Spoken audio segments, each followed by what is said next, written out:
Buenas tardes para todos. El día de hoy vamos a hablar del ciclo menstrual. Mi nombre es Erika Paola Benítez, actualmente estudiante de décimo semestre y vicepresidente y cofundadora del Grupo de Interés en Ginecología y Obstetricia. Estas fueron las referencias que utilicé por si alguno de ustedes desea profundizar en el tema y este es el contenido que vamos a tratar a lo largo de la charla. Vamos a hablar inicialmente de la ovogénesis, porque considero que es importante conocer el proceso de la formación del ovocito para posteriormente comprender lo que será el ciclo ovárico y el ciclo endometrial, y mencionaremos algunos aspectos puntuales de la menarquia y la menstruación como tal. Entonces, para empezar, la ovogénesis será el proceso mediante el cual las células germinales primordiales se van a diferenciar en ovogonios y ovocitos. Esto en el caso de la mujer, recordemos que en el caso de los hombres estas mismas células se diferenciarán a espermatogonios y espermatocitos. Debemos comprender de dónde salen las células germinales primordiales. Entonces, estas células van a comenzar a diferenciarse en la segunda semana de gestación. Recordemos que en la segunda semana somos un disco bilaminar compuesto por epiblasto e hipoblasto, y en el epiblasto van a comenzar a formarse y a diferenciarse dichas células. Estas células a lo largo de la tercera y la cuarta semana van a comenzar a migrar hacia el saco vitelino. En la tercera y cuarta semana ya vamos a tener un disco trilaminar en el cual vamos a tener ectodermo, mesodermo y endodermo. Y al final de la quinta semana vamos a ver que estas células que estaban en el saco vitelino van a comenzar a migrar hacia lo que será la cresta gonadal a medida que el embrión comienza a plegarse y a cerrar sus cavidades. Una vez que están en las gónadas, estas células van a comenzar un proceso de diferenciación. Algunas células van a realizar mitosis, múltiples mitosis, hasta quedar convertidos en ovogonios, y algunas, una vez ya ovogonios, van a comenzar a realizar el proceso de meiosis y van a diferenciarse en ovocitos primarios. Es importante recordar que estos ovocitos primarios van a quedar congelados en la primera división meiótica en el diploteno de la fase 1. Otro concepto que debemos tener en cuenta es el concepto de los folículos primordiales. Y estos folículos primordiales, ¿qué van a hacer? Van a ser básicamente el conjunto de un ovocito primario y una célula folicular. Estas células foliculares van a ser las células estrumales que rodean el ovocito. Van a ser células epiteliales y planas inicialmente. Se van a conformar estos ovocitos, estos folículos primordiales, y estos folículos primordiales van a ser los que tendremos al momento del nacimiento y con los que continuaremos hasta el momento de la pubertad. Entonces, en resumen, al momento del nacimiento vamos a tener aproximadamente 400.000 folículos primordiales sobrevivientes. Digo sobrevivientes porque hacia el tercer mes de gestación se alcanza un número máximo de 7 millones de folículos primordiales, pero estos comienzan a morir y al nacimiento tenemos únicamente 400.000. Estos folículos primordiales siguen muriendo hasta llegar a la pubertad. A la pubertad tenemos un total de 40.000. Sin embargo, estos ovocitos van a seguir congelados en el diploteno de la profase 1 y van a estar congelados en esa fase gracias a el factor inhibidor de la maduración del ovocito. Luego en la pubertad vamos a ver que cada mes van a comenzar a madurarse entre 15 a 20 folículos. Eh, Aquí es cuando comienzan a actuar las hormonas, ya las vamos a hablar, pero más adelante van a ver que la FSH, u hormona folículo estimulante, se dice que tiene un rol de rescatar a los ovocitos. ¿Por qué? Porque como vemos los ovocitos tienen, llevan la tendencia a morir. Entonces, cuando comienza la pubertad, comienzan a haber folículos, pulsos de FSH y no permiten que estos ovocitos que ya tenemos mueran, sino que al contrario hace que por cohortes, pequeñas cohortes, comiencen a madurar de manera periódica. Y la mujer tiene aproximadamente 400 ciclos y después de esto la reserva se agota. ¿Qué quiere decir esto de la reserva se agota? Que las mujeres realizamos el proceso de ovogénesis una vez en la vida y esto es inútero. nosotros no volvemos a realizar el proceso de ovogénesis, nacemos ya con una reserva pues bastante grande y esta reserva se mantiene, se va utilizando hasta que se agota, diferente al proceso de espermatogénesis de los hombres porque ellos sí realizan espermatogénesis varias veces a lo largo de su vida. Es por esto que las mujeres alcanzan la menopausia cuando acaban su reserva y los hombres no porque no tienen una reserva, sino que están produciendo espermatozoides constantemente. Ahora vamos a hablar de la menarquia. La menarquia va a ser el primer ciclo menstrual por el que atraviesa la mujer. Entonces, la edad promedio de este proceso es a los 12,4 años. Podemos ver que hay una menarquía temprana y una menarquía tardía, dependiendo de la edad de inicio. Será temprana cuando tenemos una niña menor de 9 años y será tardía cuando a los 15 años la mujer no ha tenido su primer sangrado menstrual. Aquí importante tener en cuenta en la tardía que si una mujer a los 15 años no ha tenido su primer ciclo menstrual, se va a considerar como amenorrea primaria y deben realizarse ciertos estudios. Generalmente, la mayoría de estos casos son por alteraciones anatómicas, por un himen imperforado es el más frecuente. Sin embargo, pues se debe realizar los estudios pertinentes. Este primer ciclo, no garantiza la ovulación o fertilidad y no lo hace casi que durante el primer año de ciclos menstruales porque el eje que regula esto, que es el eje hipotálamo, hipófisis, ovarios, que lo vamos a hablar detenidamente más adelante, aún es un eje inmaduro. Entonces quiere decir que muchas veces los pulsos y las señales que envía no son suficientes para la liberación hormonal y por eso no hay ovulación y por tanto la mujer no es fértil. Es generalmente irregular, precisamente por lo mismo, porque las hormonas no están completamente sincronizadas y a veces los niveles son subóptimos para alcanzar el proceso.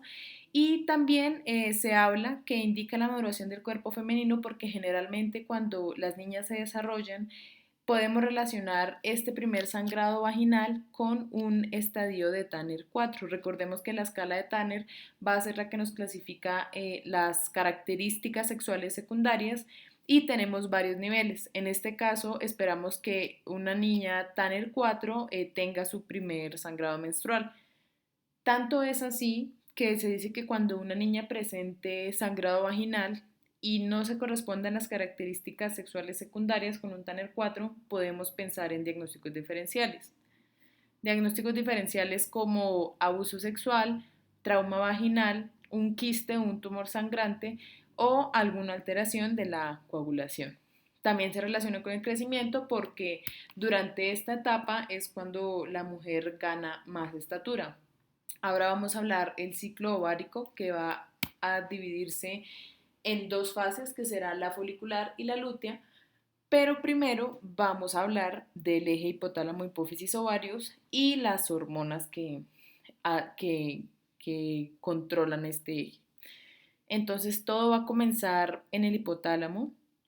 El hipotálamo envía señales pulsátiles, no envía señales sostenidas, sino pulsátiles, y estas señales van a ser de diferentes amplitudes y frecuencias, lo cual estas señales y estos pulsos van a actuar sobre la pituitaria anterior, favoreciendo la liberación de gonadotropinas, que las gonadotropinas serán la hormona folículo estimulante y la hormona luteinizante.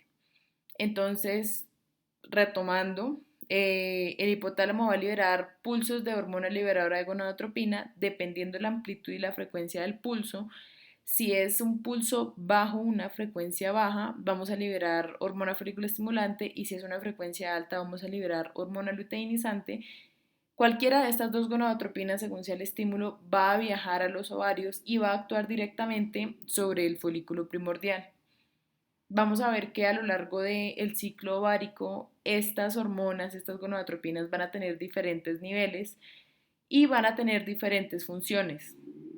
Entonces vemos que la hormona folículo estimulante se encarga principalmente de rescatar los folículos, por lo que ya hablábamos, actúa sobre las células foliculares que recordemos que son las que rodean al ovocito primario y hace que éstas tengan un cambio de células foliculares que son planas a células de la granulosa que son cuadriculadas como las vemos, o cúbicas como las vemos en esta imagen. Y también aumenta la actividad de la aromatasa. Vamos a ver la importancia de esta enzima cuando hablemos de la teoría de las dos células para la síntesis de estrógenos, que es otra de las funciones de la hormona foliculoestimulante. Por otra parte, la hormona luteinizante va a actuar sobre las células de la teca. Estas células van a aparecer más adelante en el ciclo ovárico, van a aparecer después que las células foliculares se conviertan a células de la granulosa. Va a aumentar la actividad de la colagenasa. ¿Esto por qué? Porque justo antes de la ovulación vamos a tener un pico de hormona luteinizante. Y una de las cosas que va a hacer este pico es activar a la colagenasa para que ésta comience a degradar la matriz extracelular del folículo primordial y el ovocito pueda ser liberado. Induce la ovulación por el pico que hablábamos y favorece la síntesis de progesterona al actuar sobre las células de la teca. El ciclo ovárico a grandes rasgos va a tener dos fases, la que hablábamos, la fase folicular, que va a ser la reclutación y maduración folicular. Esta fase folicular comienza en el día cero y para que lo tengan en cuenta o extrapolando esto en la vida real, el día cero va a ser el primer día de sangrado y va a tener una duración variable de 10 a 16 días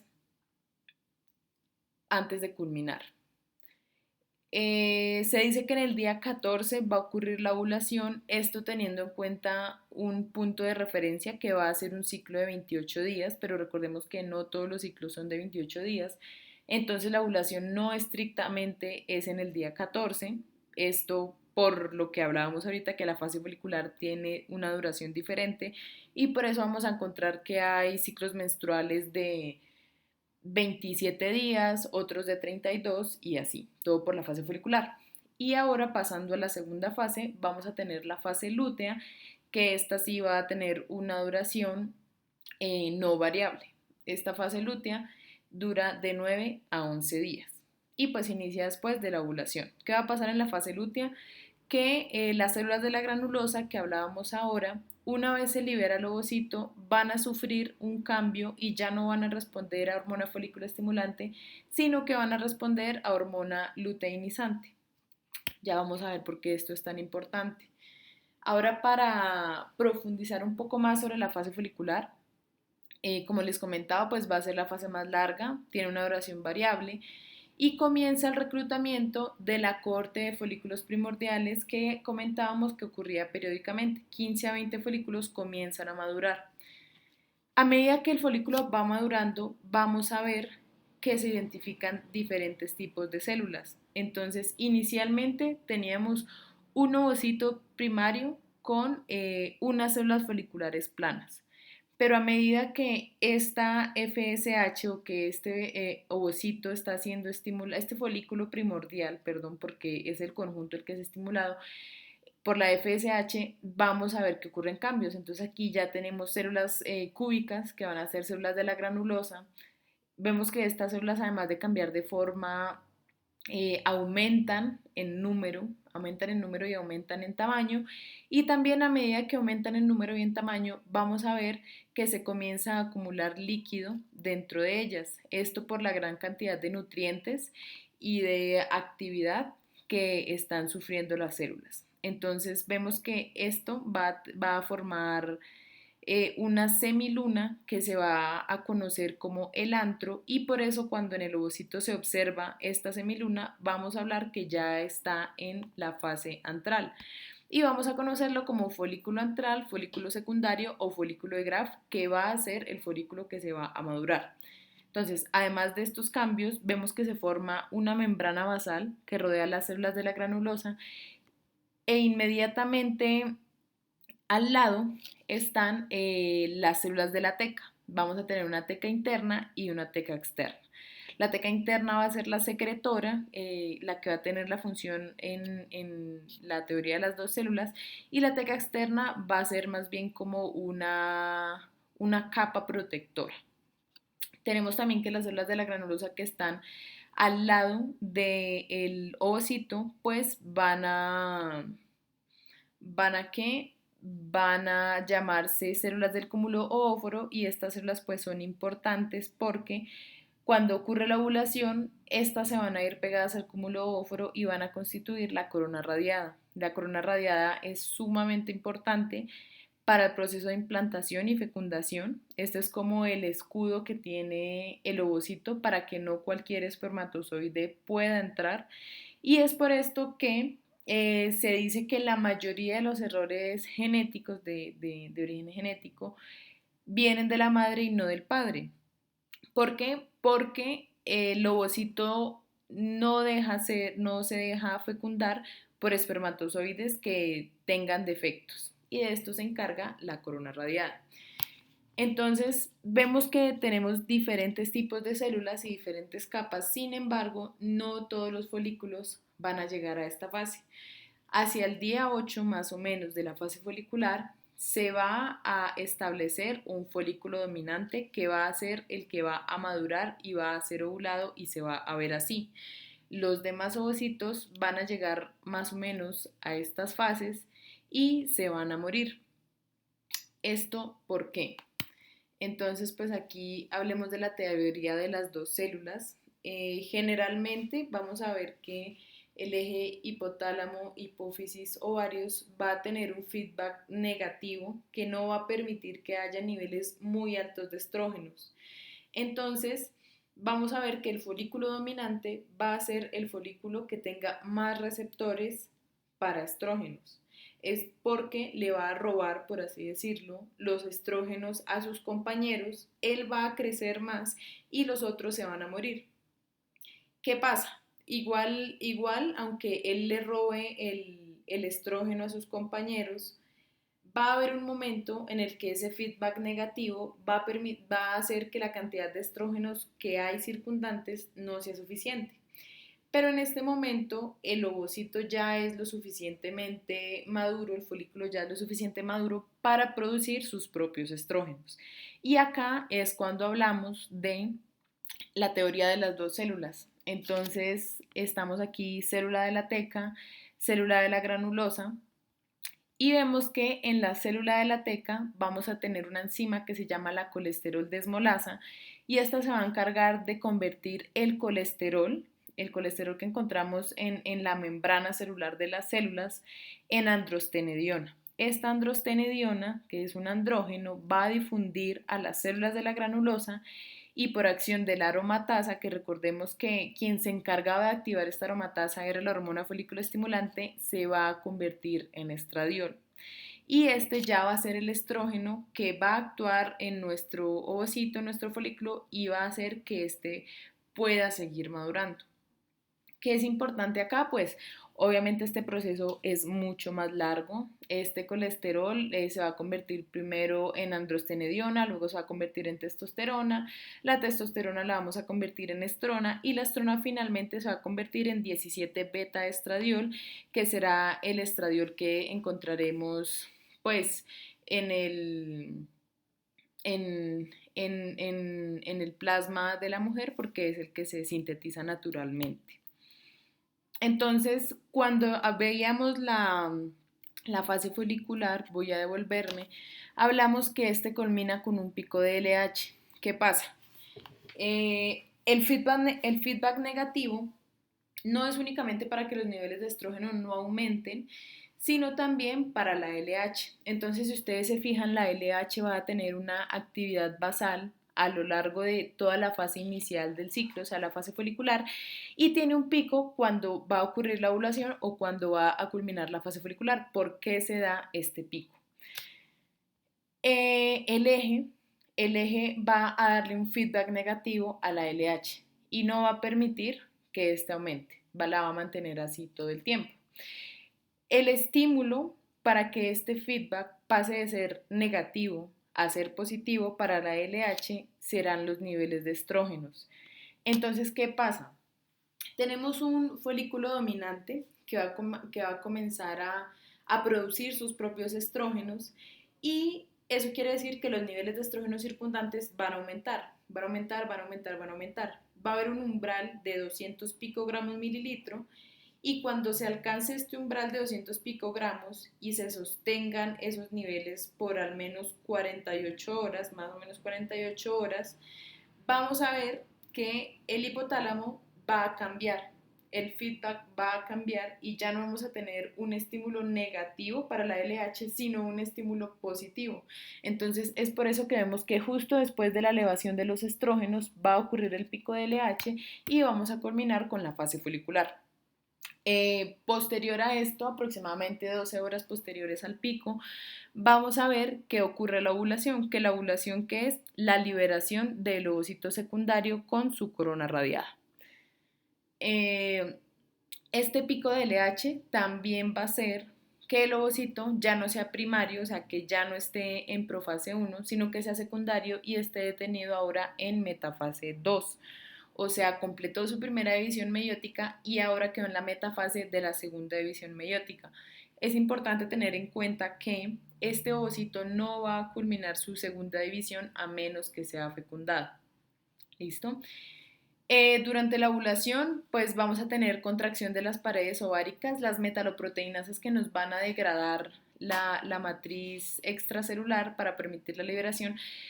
También van a tener una acción proinflamatoria y van a hacer que se liberen prostaglandinas. Y estas prostaglandinas van a ejercer sobre el músculo liso del ovario un estímulo para que haya contracciones y movimientos peristálticos que permitan la expulsión del ovocito hacia las trompas de falopio.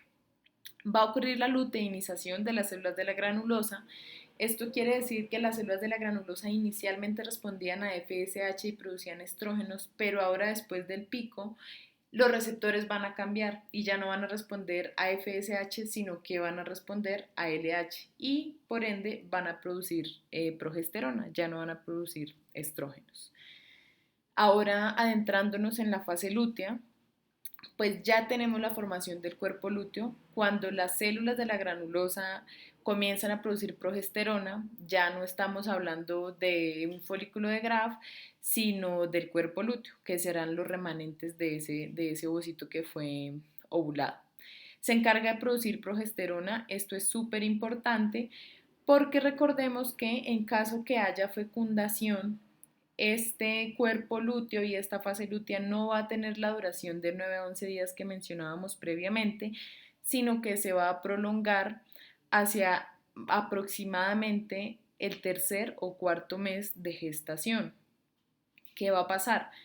Que cuando el ovocito es fecundado y comienza el proceso de implantación, tenemos unas células que se llaman las células del sincitio trofoblasto. Estas células, además de ser las encargadas de la placentación y de la invasión del endometrio, van a liberar la gonadotropina coriónica humana. Y esta gonadotropina coriónica humana es el estímulo perfecto para que el cuerpo lúteo siga produciendo progesterona y no muera. Si no tenemos esta gonadotropina coriónica humana, el cuerpo lúteo va a morir. Entonces, el ciclo endometrial, que van a ser los cambios endometriales que sufre pues van a ser los ciclos, los cambios tisulares que sufre el endometrio y que se corresponden con el ciclo ovárico. Entonces tenemos aquí también dos fases, fase proliferativa que se va a corresponder con la fase folicular y la fase secretora que se va a corresponder con la fase lútea. Entonces vemos que tenemos en cada fase algunos sucesos que son importantes o puntos clave. En la fase proliferativa, pues como su nombre lo dice, vamos a tener una tasa mitótica alta, principalmente de células estromales y de células glandulares. Las glándulas uterinas aquí, que son las encargadas más adelante de secretar glucosaminoglicanos. Y en la fase secretora vamos a ver que se forman vacuolas. Estas vacuolas van a contener los glucosaminoglicanos que liberan las glándulas. También estas vacuolas van a liberar su contenido en la superficie del endometrio y de manera perimenstrual, que esa fase, esa etapa perimenstrual se comprende dentro de la fase secretora, vamos a ver que hay invasión leucocitaria y vasoconstricción. ¿Esto por qué? Pues la vasoconstricción ocurre cuando no hay implantación y permite o hace que haya isquemia en la capa superior del endometrio y por eso el endometrio se necrosa y muere y comienza a desprenderse. Adentrándonos en la fase proliferativa, vemos que tenemos una fase proliferativa temprana, media y tardía.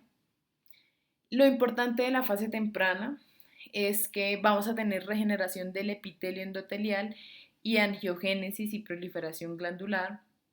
Entonces, esto va a ocurrir inclusive cuando la mujer está sangrando, porque pues aquí dice que comienza del día 4 a 7, que pues eso es lo que dura más o menos un ciclo. Se dice que pues el ciclo menstrual o el sangrado menstrual debería durar máximo 10 días, en promedio dura 4 a 7 días.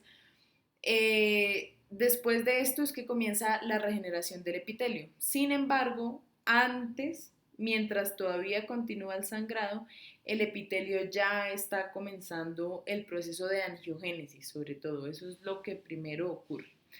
En la fase media, que es del día 8 a 11, vamos a ver que por la formación de las vacuolas se van a ver aquí en la parte basal. Las vacuolas van a estar aquí en la parte basal y vamos a ver que en la superficie se van a formar cilios y microvellosidades para la movilización de secreciones en la fase siguiente. Y en el día 12 a 16 vamos a ver que estas vacuolas que estaban basales van a subir, se van a ubicar aquí en la parte superior y van a estar listas para la secreción. Se dice que en la fase tardía el útero, el endometrio alcanza su mayor grosor de 7 a 10 milímetros porque pues ya después de esto las mitosis pues van a disminuir en número, por no decir que van a cesar completamente, porque ya se va a acabar la fase proliferativa. Y pasando a la fase secretora, aquí vamos a tener tres acontecimientos principales, que va a ser el enrollamiento de las arterias espirales. En la fase secretora por acción de la progesterona es cuando más se van a desarrollar las arterias espirales, van a ganar capacitancia y van a crecer muchísimo. Y van a ser arterias espirales porque van a crecer muy rápido y el endometrio ya no sigue creciendo. Entonces a ellas no les queda otra opción que enrollarse y aumentar en tamaño. Vamos a tener también secreción de mucopolisacáridos, que va a ser la liberación del contenido de las vacuolas que hablábamos, que se ubicaban ahora superficiales. Y vamos a tener en el día 23 a 25 algo muy importante que va a ser la diferenciación de células predesiduales. Recordemos que la decidua va a ser esa parte específica del endometrio donde va a ocurrir la implantación. Es por eso que estas células, a pesar que el endometrio ya está súper edematoso, lleno de nutrientes y muy bien irrigado, pues vamos a necesitar una zona que tenga otras características, ¿sí? Que van a ser pues la zona decidual y donde van a estar las células predeciduales. ¿Qué es importante de estas células?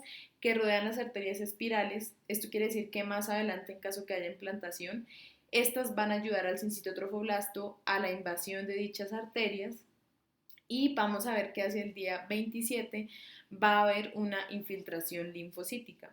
Esta infiltración linfocítica pues va a causar la liberación de prostaglandinas, se van a liberar prostaglandinas y estas prostaglandinas van a activar las metaloproteinasas.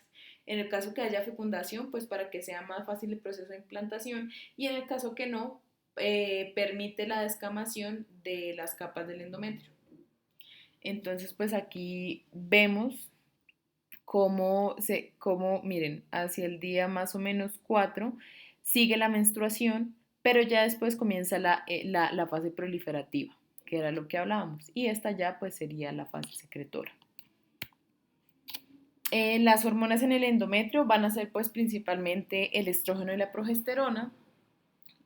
Aparte de lo que ya hemos mencionado, es importante que los estrógenos hacen que aparezcan receptores para estrógenos y progesteronas dentro del mismo endometrio y pues esto va a garantizar que haya una respuesta adecuada a las hormonas. Y también permite que cese el sangrado en la menstruación. ¿Por qué? Porque el estrógeno va a hacer que haya una vasoconstricción de las arterias espirales prolongadas y mientras están vasoconstriñidas, estas arterias se van a formar coágulos y va a cesar el sangrado. Y pues también a raíz de esto se va a permitir la angiogénesis, la regeneración de estos vasos. Y la progesterona, importante que regula la actividad de las metaloproteinasas. Entonces, como veíamos, ella las activa, pero así como las activa en la fase secretora, las inhibe durante la fase proliferativa. Y esto lo que hace es que evita que hayan sangrados inadvertidos. Entonces, por ejemplo, la progesterona evita que hacia el día 17, cuando una mujer no espera tener sangrado, este ocurra. ¿Por qué? Porque inhibe la actividad de las metaloproteinasas y estas pues al no degradar el tejido no va a permitir que haya desprendimiento del tejido endometrial ni sangrado. Y permite la desidualización. Finalmente, pues vamos a hablar de la menstruación, que es como tal el sangrado, el desprendimiento cíclico y ordenado de la capa uterina en respuesta a hormonas producidas por el eje. Entonces aquí esta imagen es solo para mostrarles que el endometrio tiene una capa basal y una capa funcional. La capa funcional va a ser la que se desprende y está dividida en una parte esponjosa y una parte compacta que va a ser la superficial, ambas se van a desprender y vamos a ver que la menstruación va a ser por un aumento en la resistencia vascular. Cuando muere el cuerpo lúteo y no hay más progesterona, esto va a causar que las arterias espirales atraviesen un proceso de vasoconstricción y el tejido superficial del endometrio sufra isquemia. Esta isquemia va a conllevar a necrosis y posterior desprendimiento. Se espera una pérdida aproximada de 30 mililitros de sangre por cada menstruación. Se dice que después de 80 mililitros ya es un sangrado excesivo y requiere estudios adicionales. Y también vamos a ver que hay ruptura de las arterias espirales. Entonces, esto también es importante porque como esto es lo que se desprende y como las metaloproteinasas están funcionando por acá, estas arterias pues comienzan a tener fugas y estas fugas lo que van a hacer es que van a causar hematomas. Estos hematomas pues van a empujar el endometrio para que se despegue y por eso pues vamos a tener liberación de tejido y de sangre. Y el cese del sangrado también va a ser por vasoconstricción, que como veíamos anteriormente es gracias a los estrógenos.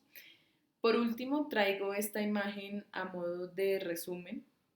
Entonces aquí es muy importante los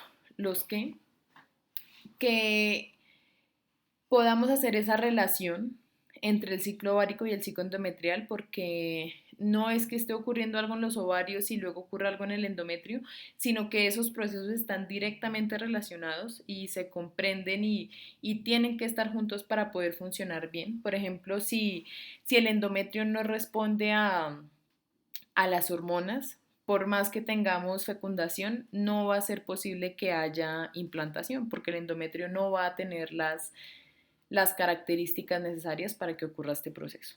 Otra cosa que quiero resaltar pues son los niveles de hormonas, como les decía, mire, si ustedes se dan cuenta, el pico de LH va a estar casi siempre muy cercano a la ovulación, o sea, pico de LH, ovulación.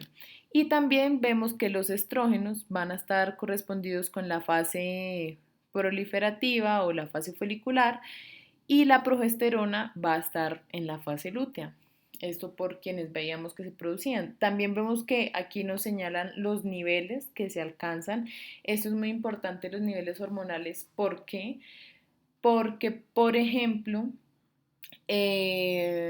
cuando las mujeres van aumentando su edad o tienen ya 40, 45 años, el eje no funciona igual. Así como cuando está iniciando a funcionar el eje no funciona bien, cuando ya estamos llegando a la menopausia, el eje también sufre ciertas alteraciones con los niveles hormonales. Entonces aquí algo que pues me parece importante entender para la vida es que cuando las mujeres ya tienen una edad avanzada, este pico de LH se va a dar mucho antes, ¿sí? Ese pico de LH se va a dar antes y eso lo que va a causar es que el folículo no pueda madurar completamente, ¿sí? Porque ya no va a cumplir su ciclo completo hasta que él esté listo, sino que el pico va a ocurrir antes porque no está correctamente inhibido y vamos a tener la ovulación de un folículo inmaduro. Y este folículo inmaduro fácilmente puede tener alteraciones genéticas.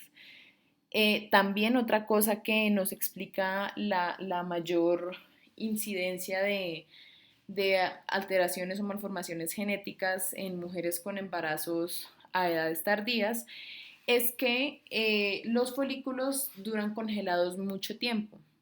Recordemos que ellos hasta que comienza el ciclo ovárico, hasta que comienzan a madurarse, están congelados en el diproteno de la profase 1 y esta fase se ha demostrado que no es la mejor para que el folículo esté congelado porque el ADN no está bien empaquetado y esto permite que también hayan alteraciones sobre el material genético. Eso sería todo por hoy. Muchísimas gracias por asistir. Espero que haya sido pues de agrado para ustedes y que hayan aprendido mucho.